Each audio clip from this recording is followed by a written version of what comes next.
Hello everybody. Today we are going to study a very interesting phenomena of physics, that is electric current. Here one topic is introduced in new syllabus of 11th standard, that is electric current through conductor.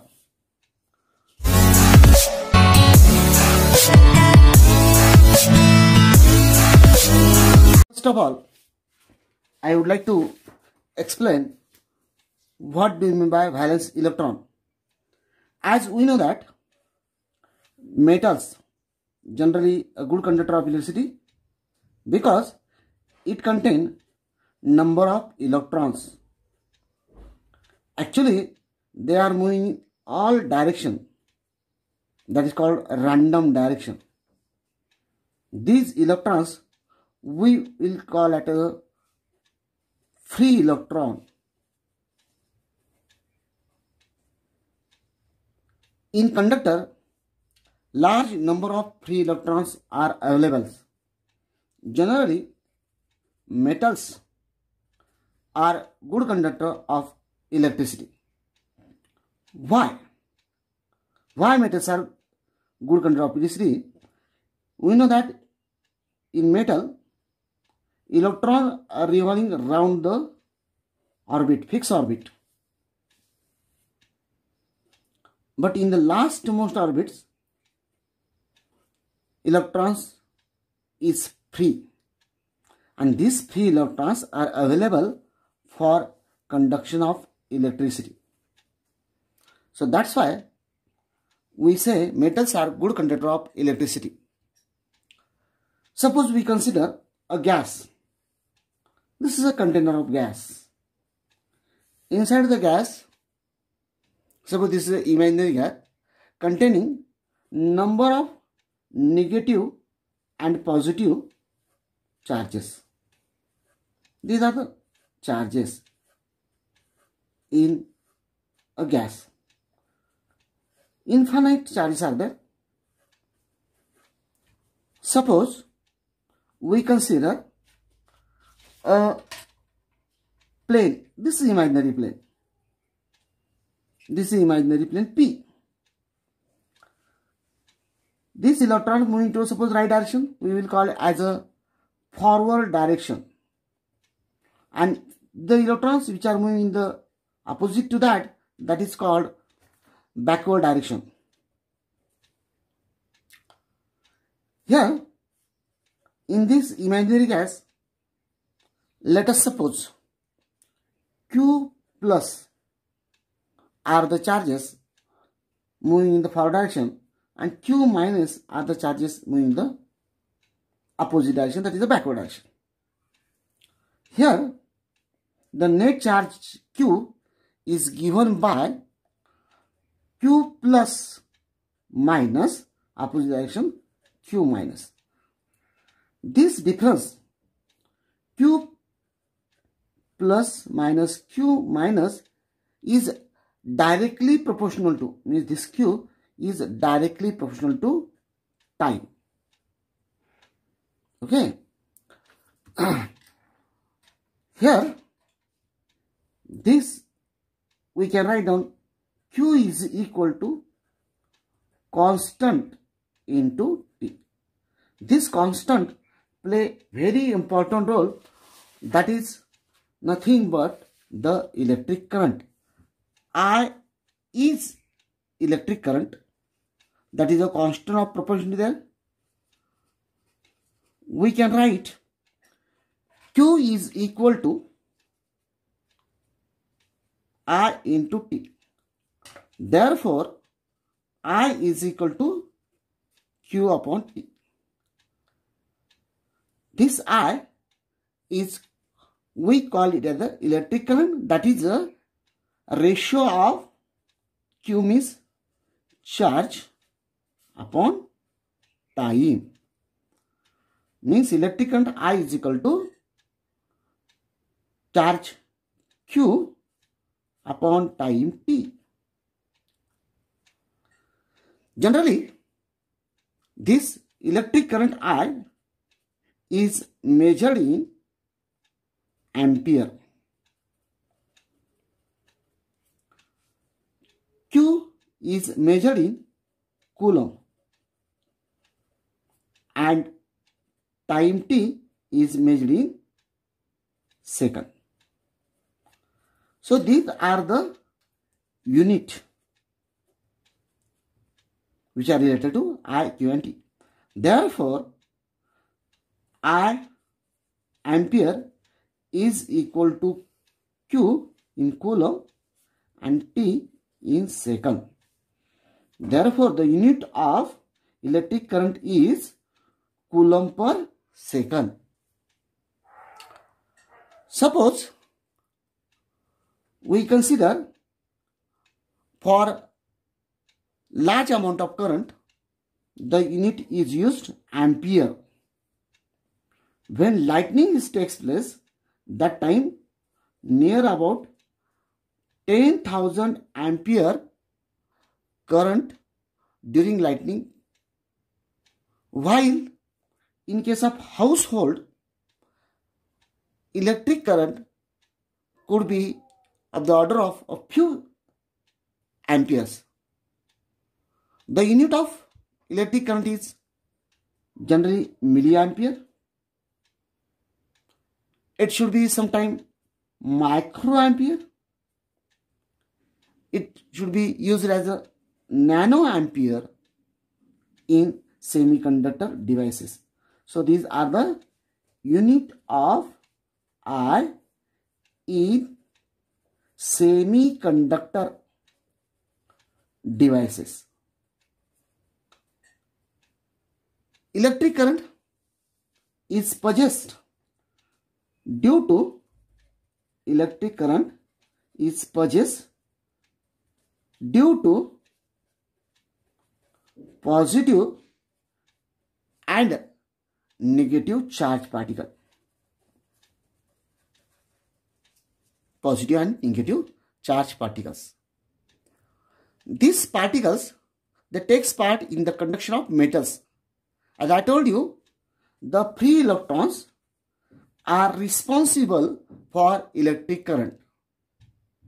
These electrons flow and generate net current under the action of applied electric field.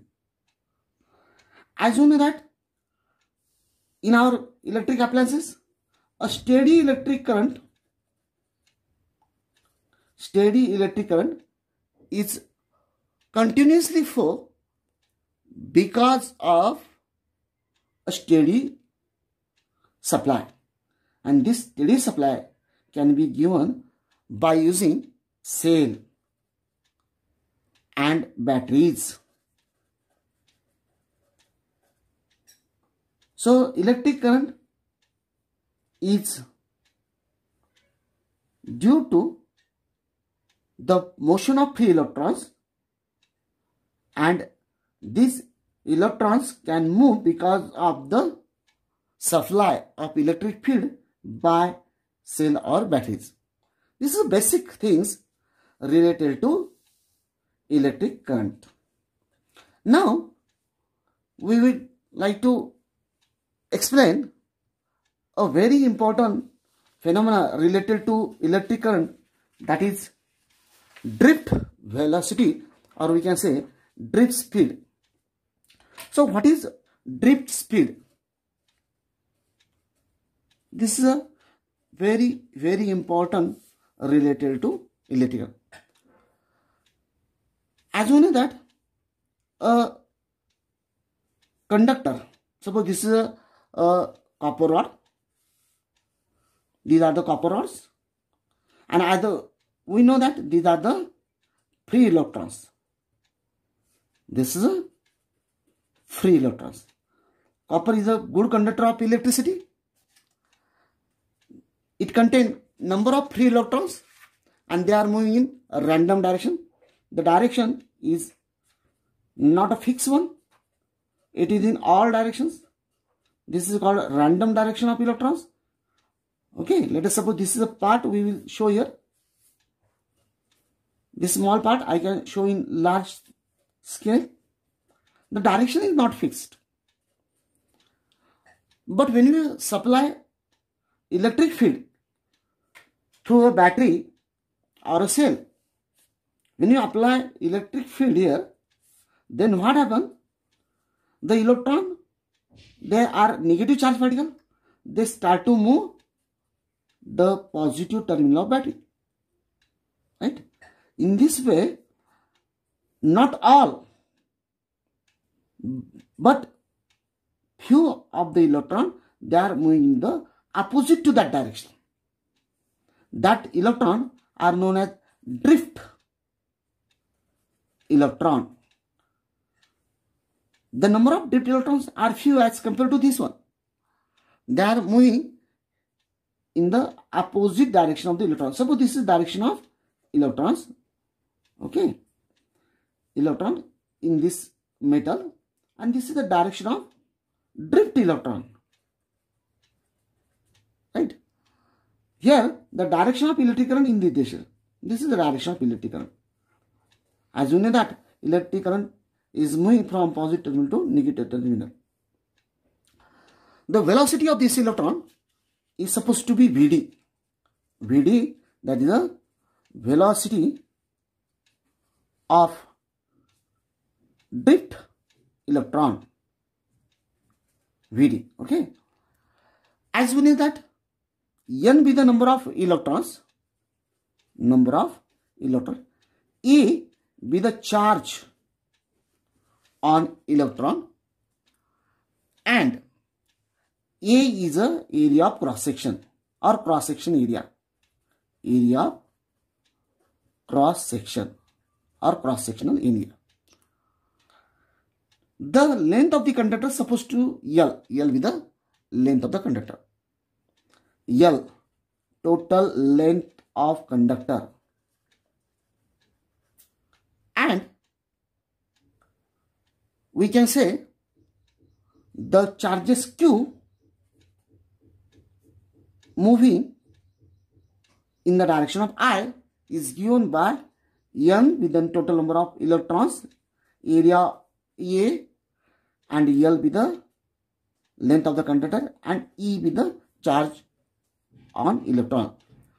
Therefore, the total charge in the length L is given by Q is equal to NaL into E.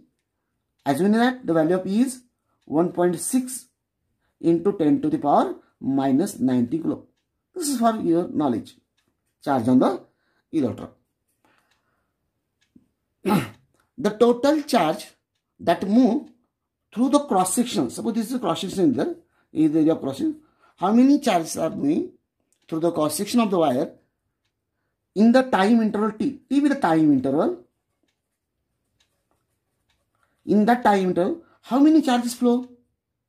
Suppose Q with the charges flow in time T. That time, as you know that time T is equal to L upon Vd. As you know that velocity is equal to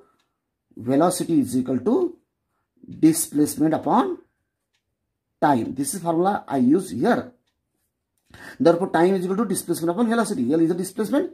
This is total displacement, right? And Vd with the velocity. We can show V stand for velocity and D stand for drift. So drift velocity Vd. As we know that I is equal to Q upon T. That is the definition of current. What is Q? As I have given here, NaLe.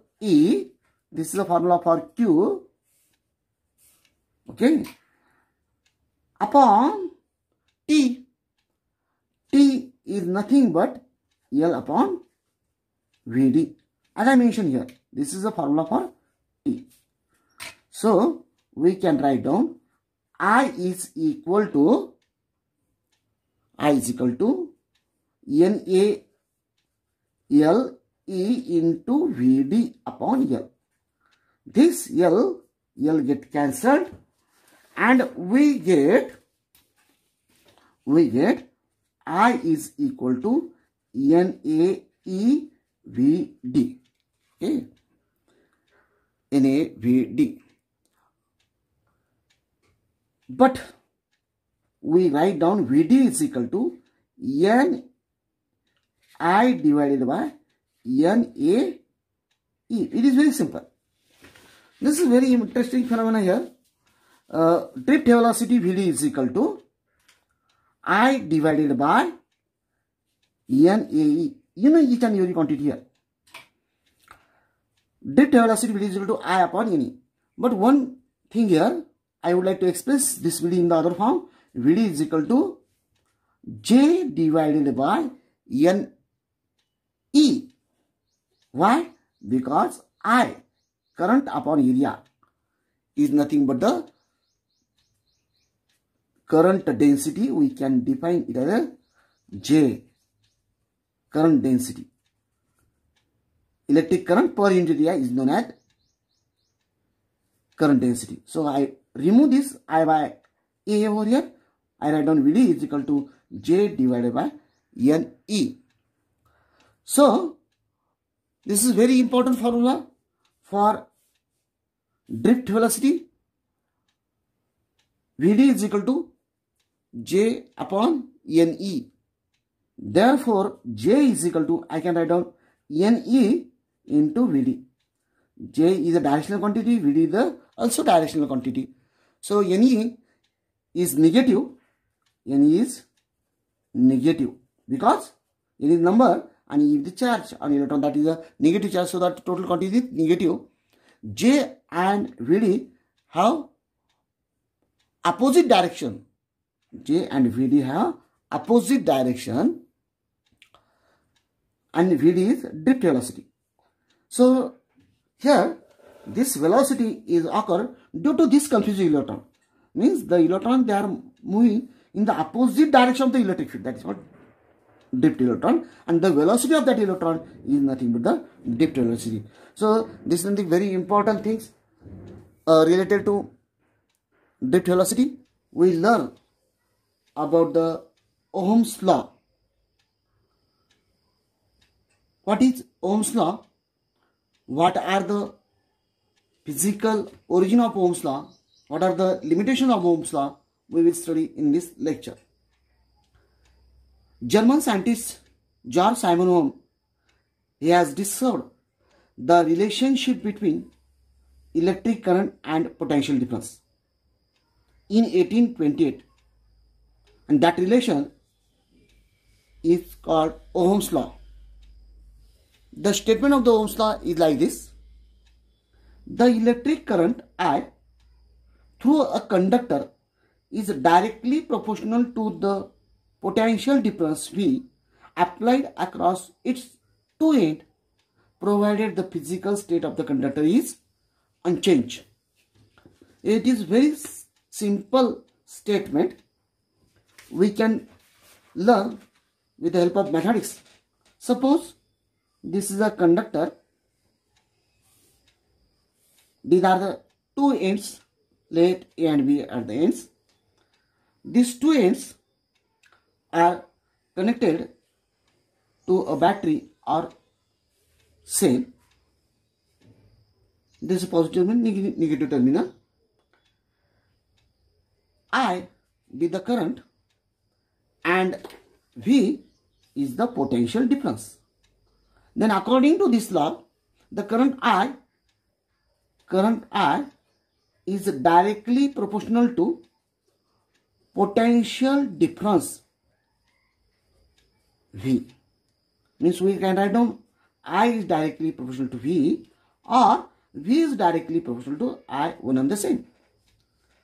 Here we can remove this sign of proportionality by taking some constant. We can write down constant I.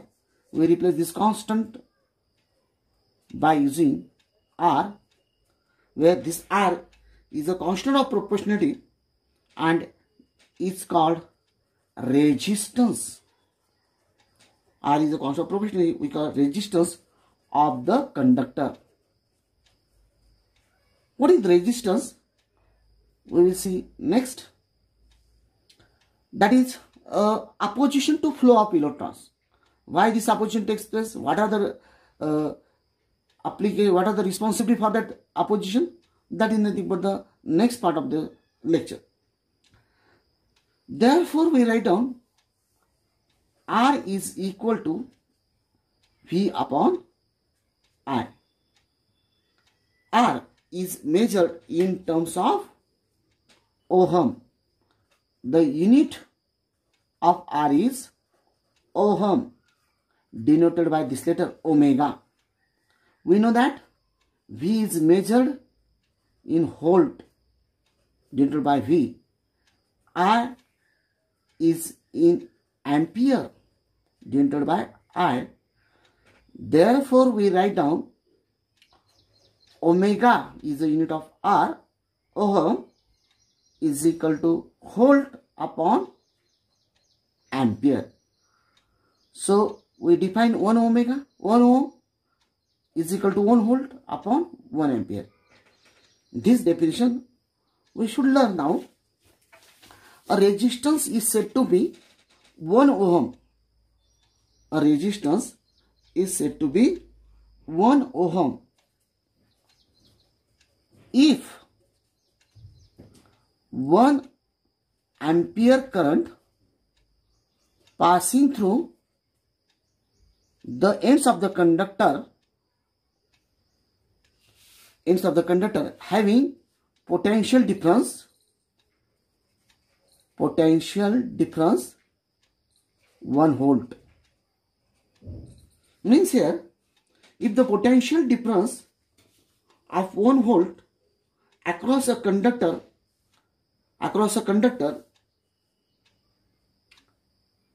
produces a current of 1 ampere through it, the resistance is said to be 1 ohm.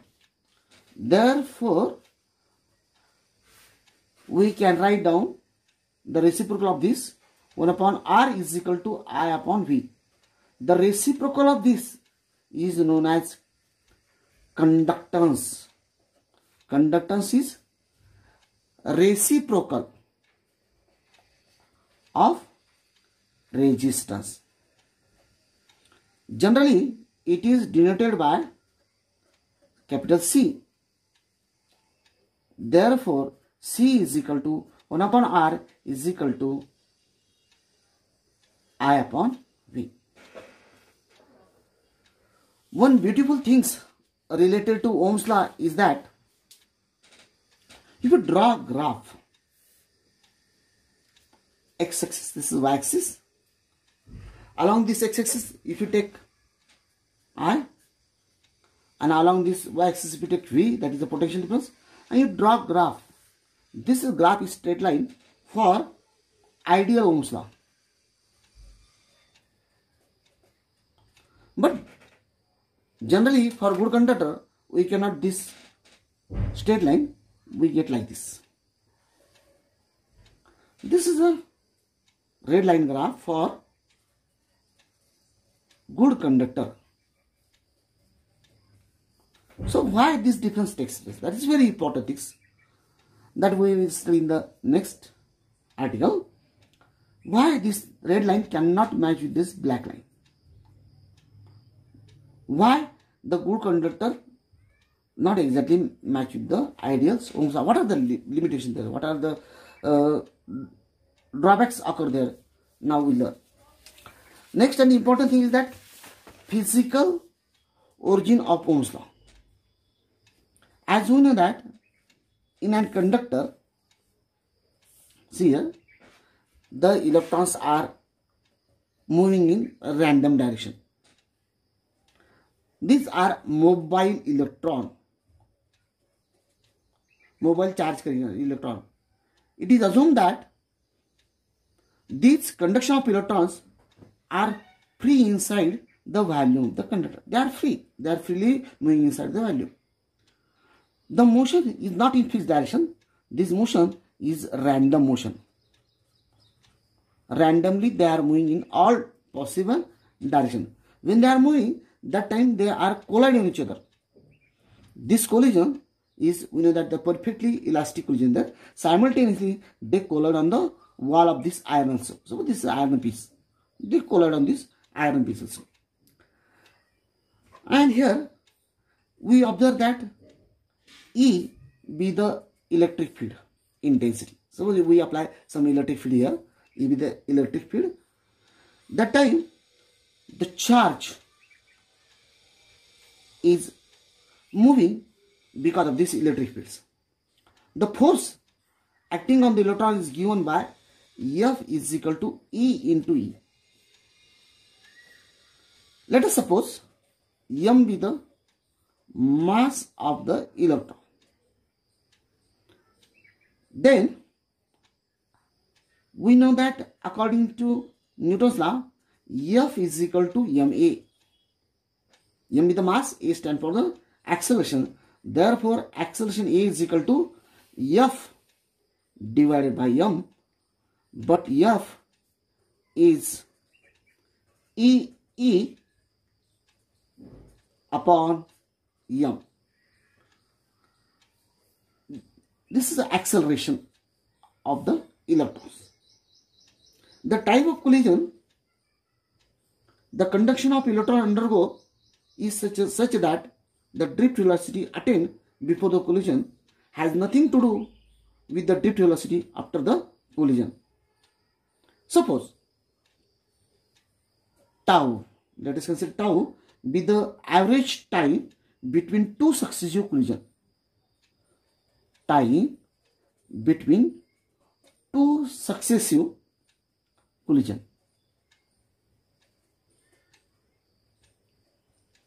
Here the collision takes place, and here suppose this is the two electrons and collision takes place, and the time interval between them is tau. Therefore, Vd drift velocity is equal to a tau, because acceleration, generally we know that acceleration is equal to velocity upon time. Therefore, velocity is equal to acceleration to time. Here we take the drift velocity, a stands for acceleration, and tau with the time interval between the two successive collisions. And in last lecture we studied that Vd is equal to what? J into Ne. In last period we know that J is the current density, N is the number of the electron, and E is the charge.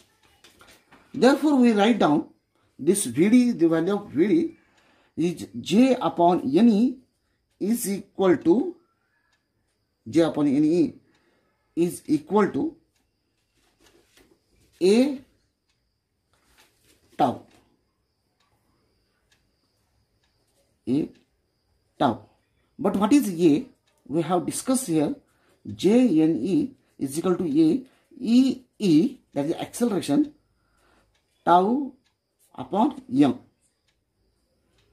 Therefore, E is equal to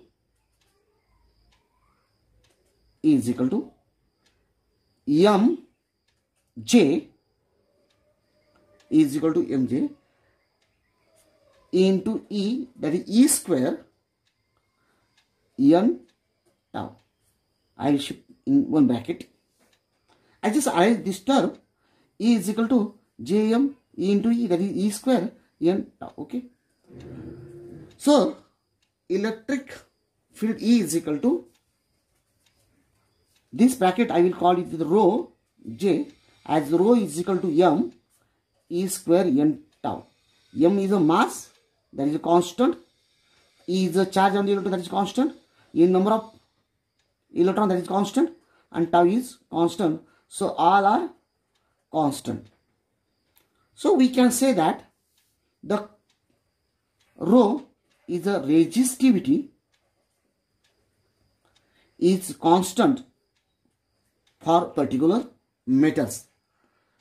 For a given material, the value of rho is not depend on the electric field. It is a constant quantity. So this is a physical significance of Ohm's law. Then the last article related to Ohm's law is what are the limitations of Ohm's law. As I told you, the graph between the ideal Ohm's law and good conductor, there is a difference here. The graph cannot overlap because Ohm's law is obeyed by various materials and devices. The devices in which V is directly proportional to I. Means the graph is a straight line graph passing through origin. But in some cases, the graph is not like this. The shape of the graph is like this. Here, if you draw a graph for some devices, just like a electrolyte, then vacuum tubes, junction diode,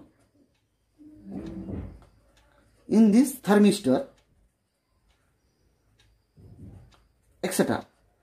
In these devices, we can't get the straight line graph. Here,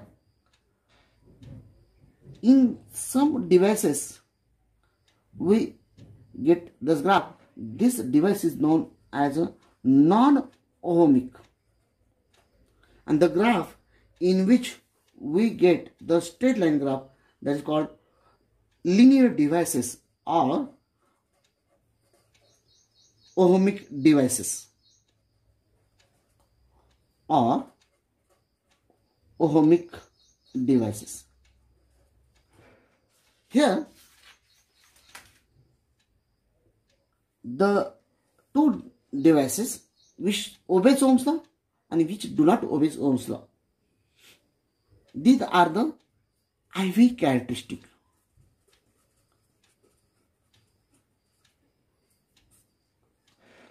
So this is nothing but the limitations of Ohm's law for some devices, that is non-ohmic devices and ohmic devices. Okay, so this is a brief introduction related to Ohm's law. In the next period, we will learn energy, electrical energy and power.